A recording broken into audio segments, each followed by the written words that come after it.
नमस्ते। आज हम विज्ञान के सबसे जाने माने सिंबल्स में से एक को समझने की कोशिश करेंगे, पीरियोडिक टेबल।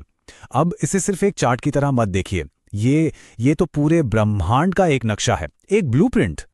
जरा सोचिए ये बात कितनी गहरी है कि जीवन में हम जिस भी चीज के संपर्क में आते हैं वो इन्हीं एलिमेंट्स के अलग अलग कॉम्बिनेशन से बनी है। मतलब हाथ में पकड़ा हुआ फोन हो, हवा जिसमें हम सांस लेते हैं, एक केला या फिर दूर के सितारे, सब कुछ इसी एक चार्ट में सिमटा हुआ है। तो फिर इस पहेली को सुलझाया कैसे जाए? हमारा रोड मैप कुछ ऐसा है। सबसे पहले हम सीखेंगे कि एक एलिमेंट को पढ़ते कैसे हैं। फिर एक रहस्यमयी बार बार दोहराने वाले पैटर्न को खोजेंगे। उसके बाद हम इसके गुणों के नक्शे को समझेंगे और आखिर में उस सबसे बड़े राज से पर्दा उठाएंगे जो हर चीज की वजह है, इलेक्ट्रॉनों का राज। तो चलिए शुरू करते हैं। हमारा पहला पड़ाव, एक एलिमेंट को पढ़ना। ये समझिए कि ये इस नक्शे की चाबी है। क्योंकि भाई पूरे नक्शे को समझना है तो पहले एक खाने में क्या जानकारी छुपी है वो तो जानना ही पड़ेगा ना। तो किसी भी एलिमेंट की असली पहचान क्या है? वो है उसका एटॉमिक नंबर। ये कुछ नहीं, बस एटम के न्यूक्लियस यानी उसके केंद्र में मौजूद प्रोटॉन की संख्या है। और यही चीज सबसे ज्यादा जरूरी है। क्यों? क्योंकि अगर ये नंबर बदल गया तो एलिमेंट ही बदल जाएगा, वो कुछ और ही बन जाएगा। जैसे हाइड्रोजन का एटॉमिक नंबर 1 है, मतलब उसके पास 1 प्रोटॉन है। हीलियम का 2, तो उसके पास 2 प्रोटॉन है। सिंपल। अच्छा, इसके बाद आता है एलिमेंटल सिंबल। ये बस 1 या 2 अक्षरों का शॉर्टकट है उस एलिमेंट के नाम का। जैसे कार्बन के लिए C। बहुत आसान। पर कभी कभी ये थोड़ा ट्रिकी हो जाता है क्योंकि सिंबल उसके लैटिन नाम से लिया गया होता है। जैसे मर्क्यूरी का सिंबल है Hg, जो हाइड्रोजीरम से आया है, जिसका मतलब होता है लिक्विड सिल्वर। है ना इंटरेस्टिंग? और आखिर में है एटॉमिक मास। अब ये क्या है? ये किसी एलिमेंट के सभी कुदरती वर्जन्स, जिन्हें हम आइसोटोप्स कहते हैं, उनका एक एवरेज वजन है। अच्छा, आइसोटोप्स को ऐसे समझिए जैसे एक ही कार के अलग अलग मॉडल होते हैं तो सब एक ही कार, लेकिन किसी मॉडल में कुछ एक्स्ट्रा फीचर या सामान होता है। यहां वो सामान है न्यूट्रॉन, जिससे उनका वजन थोड़ा बहुत बदल जाता है। ठीक है, तो अब हम एक खाना पढ़ना सीख गए हैं, तो अब चलते हैं इस टेबल के सबसे बड़े रहस्य की तरफ। हमारा दूसरा भाग, एक रहस्यमयी दोहराव वाला पैटर्न। टेबल की छुपी हुई लय। आखिर से पीरियोडिक टेबल कहते ही क्यों है? कभी सोचा है? जरा एक कल्पना कीजिए। मान लीजिए जितने भी एलिमेंट्स हमें पता हैं, उन सबको हम उनके एटॉमिक नंबर के हिसाब से एक लंबी लाइन में लगा दें, एक के बाद एक। तो क्या होगा?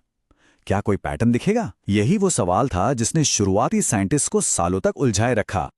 और फिर उन्हें कुछ कमाल का दिखा। जैसे जैसे वो एलिमेंट्स को लाइन में लगाते गए, उन्होंने नोटिस किया कि एक रेगुलर इंटरवल के बाद एक ऐसी गैस आती थी जो बिल्कुल शांत थी, किसी से रिएक्ट नहीं करती थी।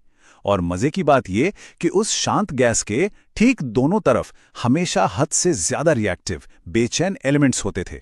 एक रिदम, एक पैटर्न सामने आ रहा था, और इसी दोहराव को उन्होंने नाम दिया पीरियड। और यही पैटर्न हमें हमारे अगले पड़ाव पर ले आता है। तीसरा भाग, गुणों का एक नक्शा, यानी अलग अलग इलाकों को समझना। देखिए, इस टेबल का जो ये अजीब सा शेप है ना, ये कोई गलती नहीं है। इसे जानबूझकर ऐसा बनाया गया है। क्यों?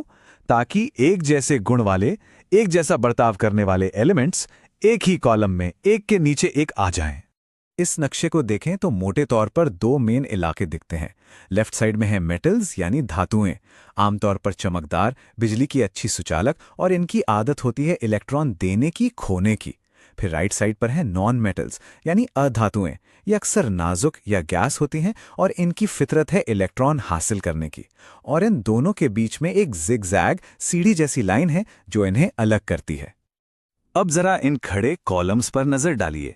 इन्हें ग्रुप्स या फैमिलीज भी कहते हैं। और ये नाम बिल्कुल सही है, क्योंकि एक ही ग्रुप के सभी मेंबर्स का केमिकल बिहेवियर और पर्सनालिटी एक जैसी होती है, बिल्कुल एक असली परिवार की तरह। जैसे ग्रुप 1 वाले एल्कली मेटल्स, ये तो रिएक्ट करने के लिए बेचैन रहते हैं। ग्रुप 17 वाले हैलोजेंस, ये तो आक्रामक तरीके से दूसरों से इलेक्ट्रॉन छीन लेते हैं। और ग्रुप 18 की नोबल गैसें, ये तो सबसे अलग थलग, एकदम स्टेबल और अकेले में ही खुश रहने वाले लोग हैं। तो अब तक हमने क्या समझा? कि ये टेबल एक नक्शा है जिसे एटॉमिक नंबर के हिसाब से अरेंज किया गया है, और इसमें फैमिलीज को उनकी मिलती जुलती पर्सनैलिटी के हिसाब से एक साथ रखा गया है। लेकिन इन सब की पीछे की वजह क्या है? ये पैटर्न आखिर है ही क्यों? इसका जवाब छुपा है हमारे आखिरी और सबसे बड़े खुलासे में, द बिग रिवील, इलेक्ट्रॉनों का राज। तो आखिर वो कौन सी छुपी हुई ताकत है जो इस टेबल के शेप, इन परिवारों की पर्सनालिटी और असल में पूरी की पूरी केमिस्ट्री को कंट्रोल करती है? ये सब आखिर होता क्यों है? जवाब बहुत सिंपल है, लेकिन उतना ही पावरफुल। ये सब सिर्फ इलेक्ट्रॉनों का खेल है। देखिए, केमिस्ट्री में हर एलिमेंट का एक ही अल्टीमेट गोल है, एक नोबल गैस जैसा बनना। अब नोबल गैसें इतनी खास क्यों हैं? क्योंकि वो केमिकल तौर पर स्टेबल होती हैं। उनका सबसे बाहरी इलेक्ट्रॉन शेल या कह लीजिए घेरा पूरी तरह से भरा होता है। वो एकदम संतुष्ट हैं, उन्हें किसी से कुछ लेना देना नहीं। और बाकी सारे एलिमेंट्स बस इसी स्टेट को, इसी शांति को पाने की कोशिश में लगे रहते हैं। और इस स्टेबिलिटी को पाने के लिए दो मेन रास्ते हैं। पहला रास्ता अपनाते हैं मेटल्स, जो इलेक्ट्रॉन खो देते हैं। उनके लिए कुछ इलेक्ट्रॉन दे देना और अंदर का भरा हुआ शेल पाना ज्यादा आसान होता है। दूसरा रास्ता अपनाते हैं नॉन मेटल्स, जो इलेक्ट्रॉन हासिल करते हैं।